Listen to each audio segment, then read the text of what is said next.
Sanibonani mphakathi wakithi. Nikhuluma noDumisani waMabele, o-Director waMandla Ethu Foundation, okuyinhlangano engenzi inzuzo.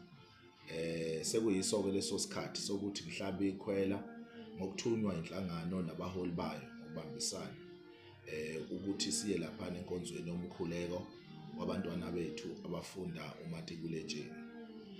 Lo mhlangano siwenza okwesine kulonyaka. Usunesikhathi eside nokhukhona.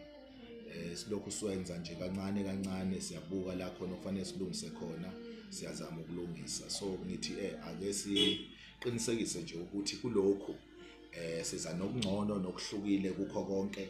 Sihlaba ikhwela kubo bonke abaholi bezenkolo ukuthi babe ingxenye yalo mcimbi womkhuleko. Wonke umuntu usigqugquzela othishanhloko ngezingane zabo zesikole ukuthi bayizikhiphele zona kusenesikhathi ukuze sikwazi ukubamba isikhathi.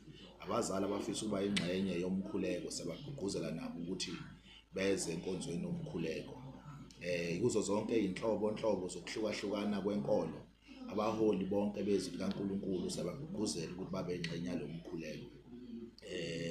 Imikhandlu esiyakhele government departments esingaphansi kwawo, siyacela futhi nje ukuthi bebe ingxenye nabo yalo mkhuleko. Wonke abantu abasi-donate-elayo siyagqugquzela kakhulu ukuthi engathi bengaqhubekela phambili basi-donate-ele ukuze lo mkhuleko ube yi-success. Ngaphandle kwenu Amandla Ethu Foundation awayilutho. Siyagcizelela-ke ukuthenini sizoqinisekisa ukuthi uhlelo lonke lihamba ngendlela, wonke umuntu ujabulile futhi uthokozile ngokumkhuleko esiwuhlelayo.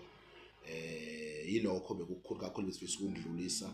Asihlanganeni kumkhuleko lapha ngomhla ka-15 ku-October kuwona lo nyaka, ngenyanga lezayo la khona ezobe sithi uNkulunkulu akabe muhle kubantwana bethu ezifundweni zabo nasekubhaleni kwabo, babhale kahle ivivinyo zabo zikamatikuletsheni. Yilokho, siyabonga kakhulu.